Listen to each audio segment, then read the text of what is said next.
오늘은 사도행전 14장 1절부터 18절까지 본문입니다. 사도행전 14장 1절부터 18절까지입니다.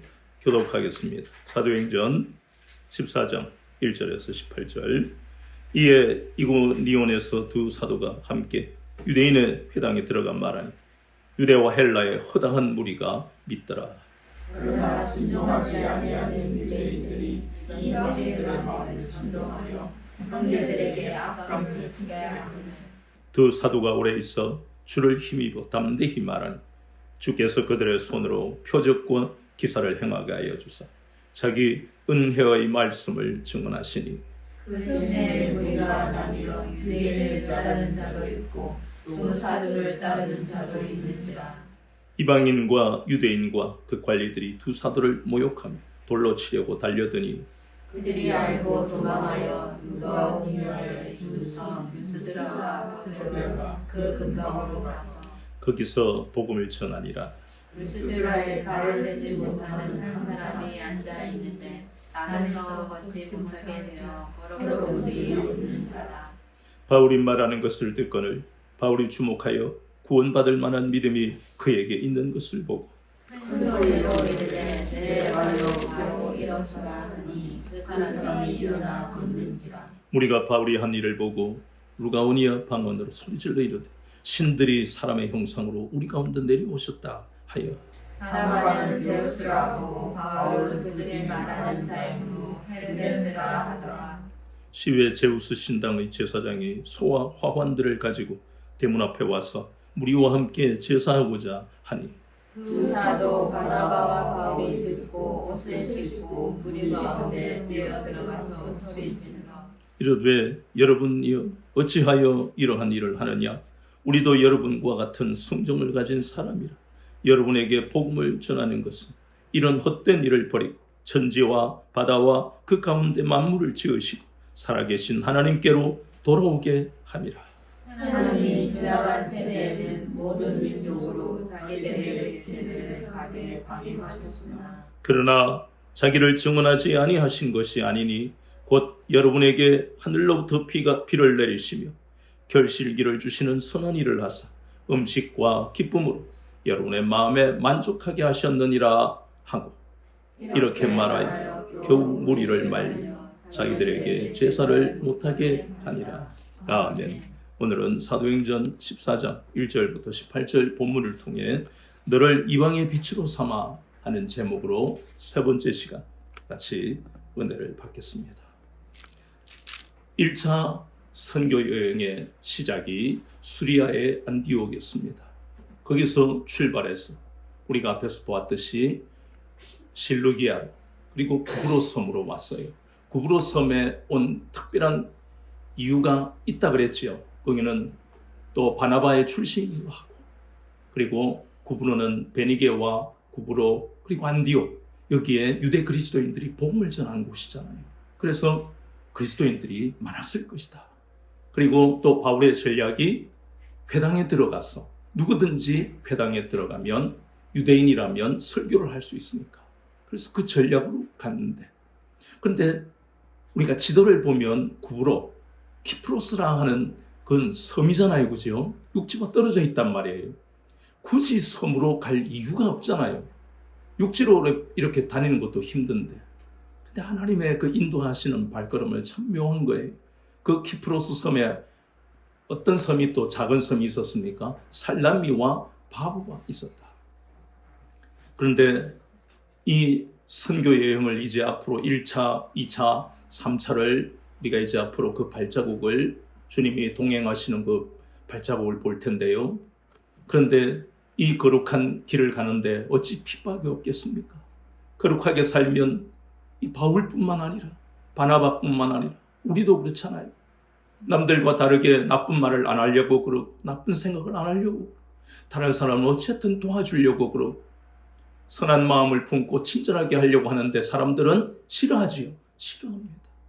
왜 그렇습니까? 본성이 악하기 때문에 그렇습니다. 우리는 그것을 알아야 됩니다. 그렇다고 우리는 실망할 필요가 없잖아요. 우리는 이미 생명의 길이 주님께 있음을 깨닫고 그 길을 가는 사람들이니까 당연히 핍박이 있다는 것을 받아들여야 되는 것입니다. 그래서 이렇게 구브로스 섬에 살라미와 바보에 가고 또 거기를 나와서 우리가 보다시피 버가와 피시디아의 안디옥에 가고 오늘 우리가 읽고 있는 대로 또 이고니온과 루스드라 그리고 더베 이런 행로를 우리가 보면서 거기에 반드시 따라오는 게 뭐가 있었어요? 핍박이더라. 핍박. 그래서 핍박을 받고 버가로 왔는데 또 피시디아 안디옥에서 핍박을 받고 또 복음을 전하다가 이고니온으로 왔다가 또 핍박을 받고 끊임없이 핍박을 받는 거예요. 왜냐하면 육체와 마음대로 하는 삶이 좋으니까요. 우리도 때때로 그런 유혹을 받잖아요. 그냥 내 마음대로 하고 싶단 말이에요. 자녀들이 크면서 그렇잖아요. 나도 뭐 안단 말이야. 응? 나도 할 수 있어. 하고 부모에게 대드는 것은 그것은 악하기 때문에 그렇습니다. 육체와 마음이 원하는 대로 살고 싶기 때문에 그렇습니다. 부모가 다 온전한 건 아니에요. 그러나 부모를 붙들고 있는 주님은 온전하시잖아요.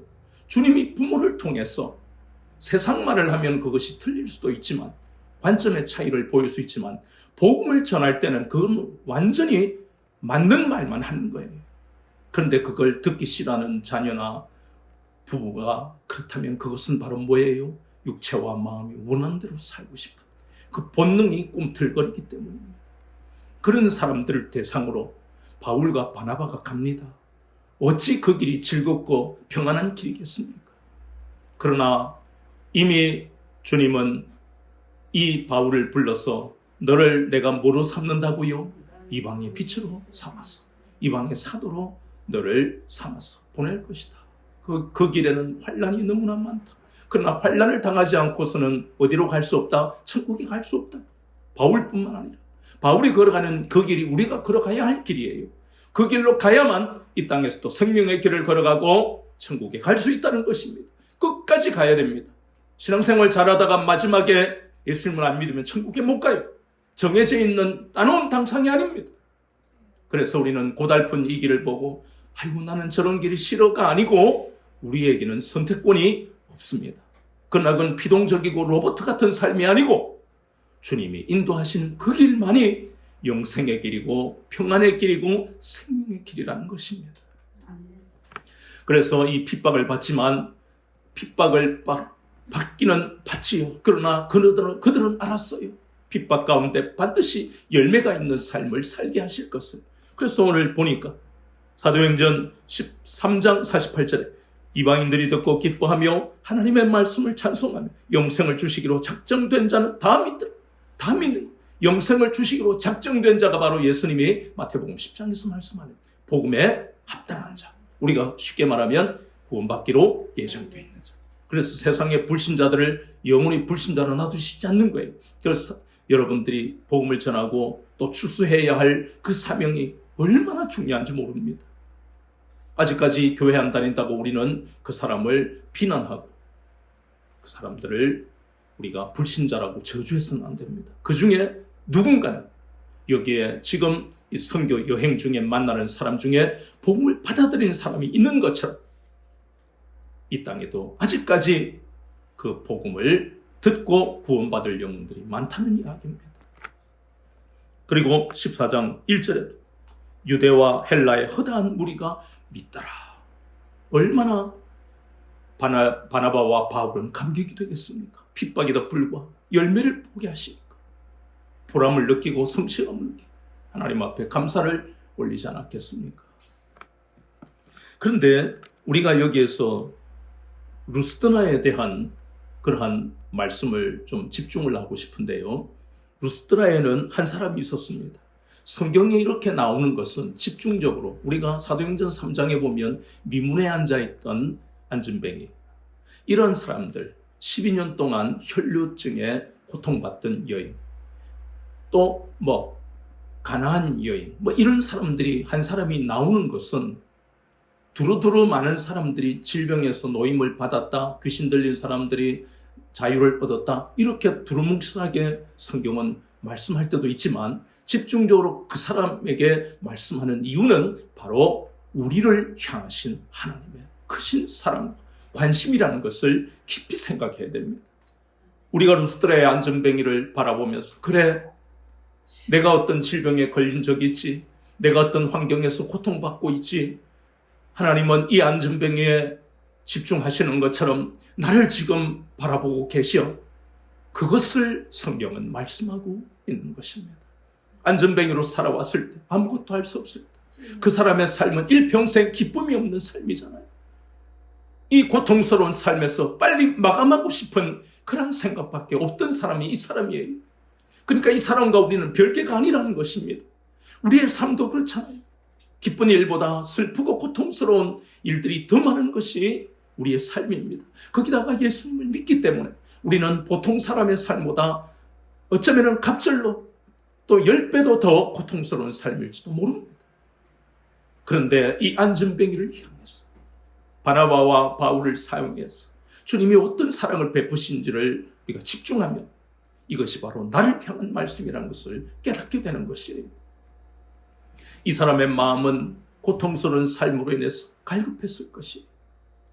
이 사람은 어쨌든 간에 유대 땅에 있으니까 어쨌든 하나님에 대해서 알고 있을 것입니다. 또 복음을 들었을 것이고, 결국 그 말은 바로 시편 42편 말씀처럼 목마른 사슴이 시냇물을 갈급하듯이 그 시편 기자는 주를 날마다 갈급해한다 그랬어요. 주를 찾기에 갈급하다 그랬습니다. 여기서 중요한 거, 포인트가 이것입니다. 안전뱅이의 마음속에 주를 갈급해하는 그 마음이 있었다는 것입니다. 그것은 곧이어서 바울이 그랬잖아요. 이 안전뱅이 속에 무엇이 있는 것을 보았다고요? 구원받을 만한 믿음이 있는 것을 보았다는 겁니다. 이 세상에 많은 사람들은 갈급합니다. 물질이 부족해서 갈급하고, 질병의 고통 때문에 갈급하고, 인간관계 때문에 갈급하고, 내 부모인데도 남보다 못한 그 부모를 바라볼 때 또 갈급하고, 이러한 모든 갈급한 문제 속에서 가장 중요한 것은, 바울을 통해서 주님이 우리에게 말씀하시는 것은 구원받을 만한 믿음이 있어야 된다는 것입니다.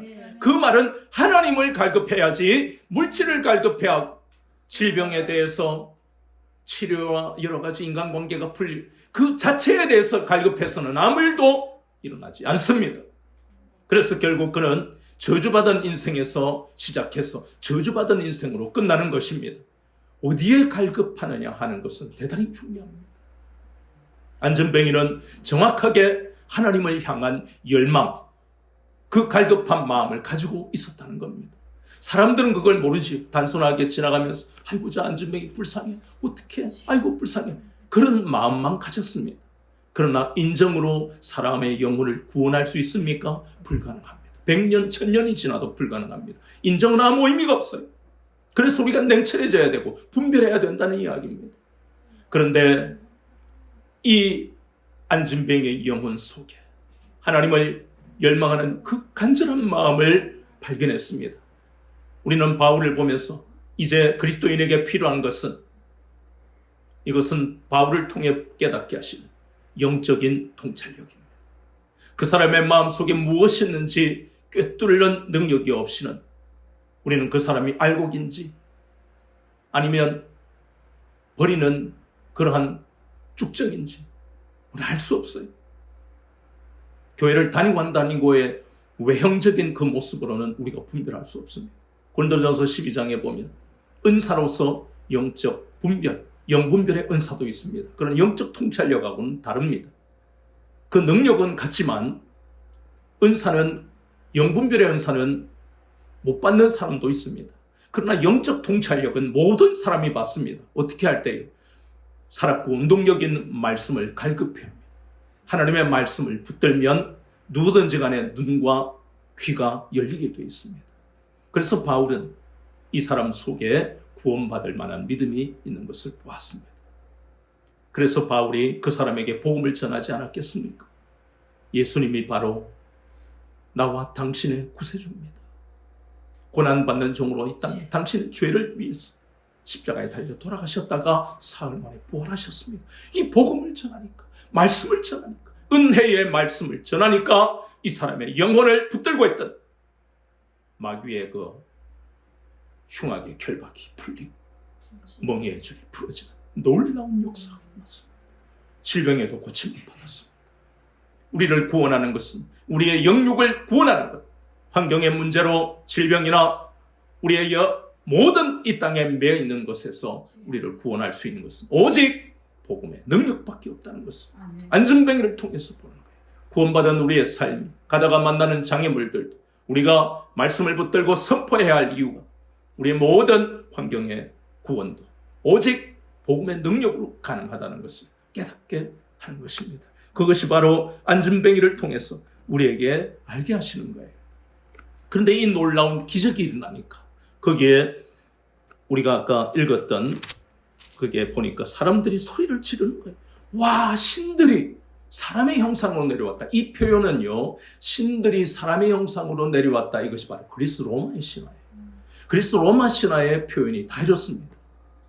올림푸스라는 그 하늘에 있는 산에 12명의 신이 있는데 그 사람들이 한 번씩 세상에 사람의 형상으로 내려온다. 참 허무맹랑한 이야기. 근데 그리스 로마 신화를 저도 어릴 때 읽어봤지만 지금 생각하면 보세요. 이 성경에 나오는 12지파 또 12제자 또 12이라는 이 숫자는 거룩한 거거든요. 완전수거든요. 그걸 아주 교묘하게 흉내내서 미혹하는 겁니다. 이 사람의 욕망을 부추기는 것이 신인데 사람의 모습으로 그들이 내려와서 한 거는요 거의 90% 이상이 나쁜 짓만 했어요. 그런데 그들이 믿고 있으니까 헬라라는 말이 그리스잖아요. 그래서 그리스의 그 문화, 인본주의 그것이 그들의 마음속에 있었기 때문에 여기 나오는 바나바와 바울을 그렇게 인식하는 겁니다. 그래서 그들이 제사장까지 나와서 와, 우리 제사하자 그럽니다. 이 말씀은 대단히 무서운 말씀이에요. 우리가 특히 주의 종들이 하나님의 은혜로 여러 가지 교회가 유명해지고 커지면 권력과 물질이 만들어지고 넘치도록 거기다가 명성까지 있게 되면 사람들이 추종하게 되어 있습니다. 그럼 결국 숭배하게 되는 것이죠. 다 그렇다는 이야기가 아니지만 대부분이 그렇다는 겁니다. 그런데 우리는 그렇다고 교회가 커지면 안 되느냐? 그 이야기는 아니에요. 그런데 우리는 해답을 바울을 통해서 여러분들이요 냉철하게 말하잖아요. 사람이라고 누구라고 숭배받고 싶은 마음이 왜 없습니까? 높임받고 싶은 마음이 다 있잖아요. 근데 숭배는 그것이 지나치다는 겁니다. 그래서 바울은 여러분들이요 나는 여러분과 어떻다고요? 성정이 같은 사람일 뿐이다. 여러분들이 지금까지는 육체와 마음이 원하는 대로 거짓 신들에게 우상 숭배하고 살았지만 그러나 이제는 우리를 통해서 혹은 복음 전도자를 통해서 이제 하나님은 여러분들이 잘못 살아온 그 인생을 회개하고 돌이켜서 새로운 삶을 살게 하시려고 우리를 보내신 것이다. 그렇게 지금 바울과 바나바가 변증하고 복음을 증거하고 있지 않습니까? 그러니 바울은 날마다 주님과 교제하기 때문에 그러한 명성, 그리고 물질, 권력, 유명세 이런 것들을 이겨내고 있잖아요. 추종받지 않고 있잖아요. 우리는 이러한 것들을 통해서 이 본문 14장 1절부터 18절까지 이 본문을 통해 세 가지 정도를 우리가 알 수가 있는데 첫 번째 하나는 처음 수리아의 안디옥에서 시작해서 이 선교 여행이 실루기아 그리고 구브로스 섬에 가서 살라미와 바보 섬에 그렇게 복음을 전했습니다. 그런데 가는 곳마다 핍박이 있었잖아요. 그래서 버가로 가고 비시디아 지역에 안디옥에 거기도 핍박을 받고 그리고 또 그것을 피해서 이고니온으로 갔는데 거기서도 핍박을 받고 루스드라에 갔을 때는 바울이 돌에 맞아서 죽은 줄 알고 던져버린 참 끔찍한 그런 핍박들이 가는 곳마다 있었습니다. 그러나 우리가 알아야 할 것은 첫 번째 정말 중요한 것은 그런 핍박이 있음에도 복음의 그 거대한 물줄기를 멈추게 할 수가 없다는 것입니다. 너무나 그것이 우리에게는 세상의 스펙타클한 영화보다도 더 장엄하게 우리에게 다가오는 것입니다. 인간의 힘으로 어떻게 전능하신 하나님을 이길 수가 있겠습니까? 복음의 능력은 그것은 사람의 힘으로 되어지는 게 아니에요. 그래서 그것을 멈출 수가 없는 것이고 계속해서 앞으로 나아가더라. 그것을 우리가 깨닫는 겁니다. 그렇다면 우리의 삶도 과거의 육체와 마음이 원하는 대로 살아가는 삶인 것 같으면 우리는 가다가 우리의 그러한 미래를 열심히 선한 마음으로 능력 있게 준비한다 할지라도 그것은 때때로 멈출 수가 있고 그걸 하나님이 도우십니까? 절대로 돕지 않으십니다. 그것으로 끝일 수도 있습니다. 수많은 연예인들이 돈을 벌고 사업에 성공하다가 한순간에 30년, 40년 동안 연예인 생활에서 벌었던 수십 수백억을 사기당해서 다시 고국으로 와서 혹은 TV 브란관에 와서 돈 버는 그런 것들을 수없이 보잖아요. 선배들이 그렇게 했으면 자기들이 깨달아야 될 것 아닙니까? 아, 이 삶은 잘못된 것이다 하는데도 돌이키지 않습니다. 수없이 많은 세상은 그렇게 되풀이되는 실패와 저주의 연속인 것을, 그럼 우리는 그것을 무섭게 느껴야 되는 것입니다. 그 삶을 동경하거나 그 삶을 흠모하고 그 삶을 가서는 안 됩니다. 성공이 나쁘다는 게 나이에요. 그게 먼저니까 망하는 겁니다. 그게 먼저가 되니까.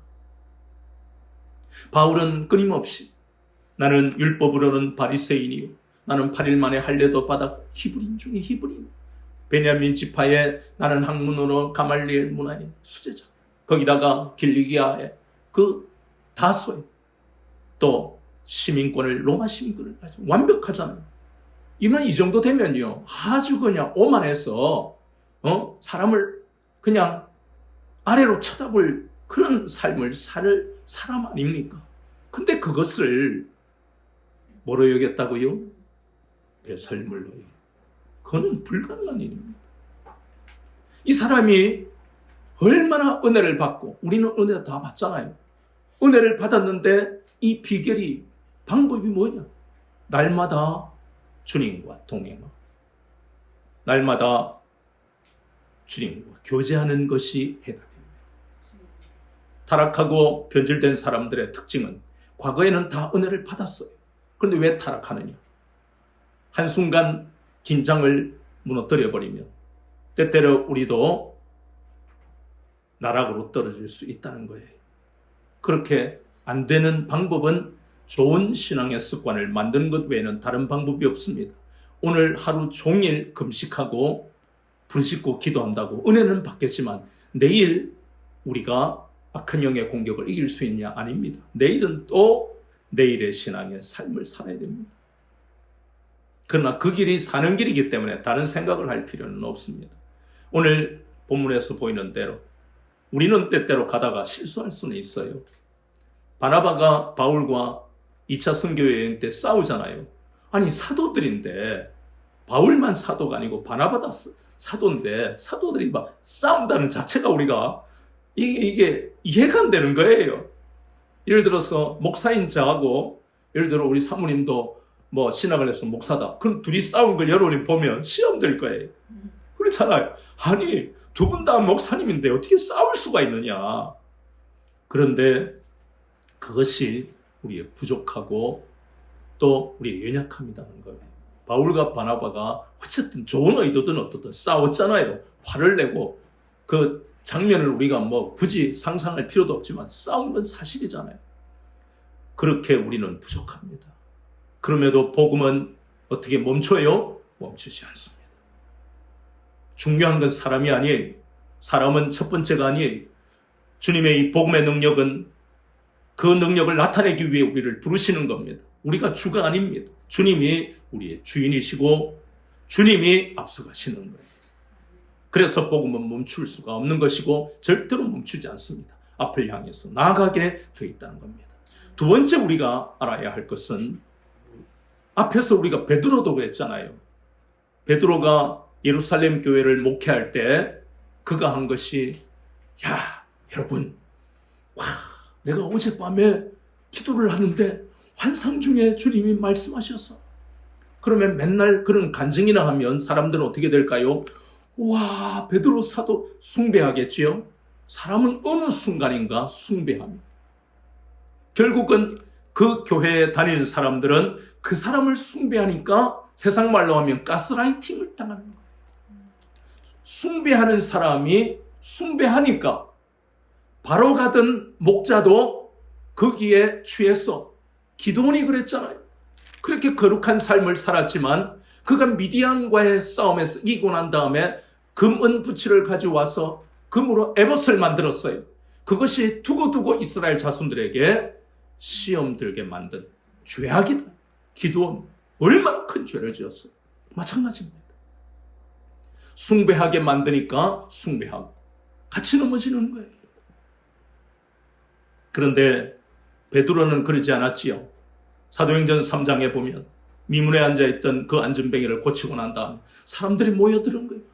와, 이런 일을 내 평생에 볼 줄이야 하고 막 또 숭배하는 거예요. 그때 베드로가 모른 척하고 얼마나 인간이요 악하고 교활한데요. 그건 내가 한 게 아닌데 겸손한 척하면서 숭배를 받는 게 인간입니다. 그만큼 우리는 깨어있지 않으면 누구도 순식간에 넘어질 수 있다는 겁니다. 그러나 베드로는 그걸 알았기 때문에 그러지 않았습니다. 예전에 그랬잖아요. 예수님이 마태복음에서 얘들아 내가 십자가를 져야 되겠다. 그때 막 제자들이 얼마나 마음이 그냥 이러면 안 되는데 할 때 하구제비 베드로 주여 그러지 마옵소서 이럴 때는 무슨 생각? 그 열정이 있었잖아요. 주님을 사랑하니까. 그 열정이 앞서면 모세도 실패했지요. 베드로도 실패했다는 겁니다. 열정은 믿음보다 앞서면 안 돼요. 열정은 성령님의 인도보다 앞서서는 안 돼요. 열정은 주님의 영성보다 앞서서는 안 돼요. 그래서 예수님 뭐라 합니까? 역시 내가 베드로를 믿고 보는 사람이야 이랬습니다. 이 마귀야 사탄아 물러가라. 이것은요 대단히 중요합니다. 그때 베드로가 얼마나 충격을 받았겠어요. 주님 너무 섭섭해.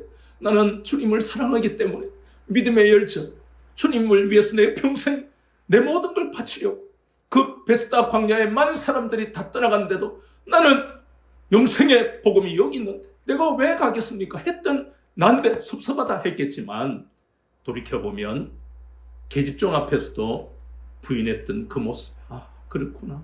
주님이 항상 나를 앞서가셔야 되구나. 그러면서 성전 미문에 앉아있던 그 안전뱅이를 고치고 난 다음 사람들이 나에게 주목하지 마라. 왜 나에게 주목하냐? 이것은 바로 너희들이 십자가에 못 박은 주님이 하신 일이다. 베드로가 그렇게 했습니다. 바울도 여기에서 그럽니다. 내가 한 것이 아니다. 하나님이 하셨다. 너희들이 육체와 마음으로 살아가면서는 결국은 저주받은 인생을 살 수밖에 없기 때문에 너희들의 마음을 죄악에서 돌이키게 하려고 나를 보내신 것이다. 나에게 주목하지 마라.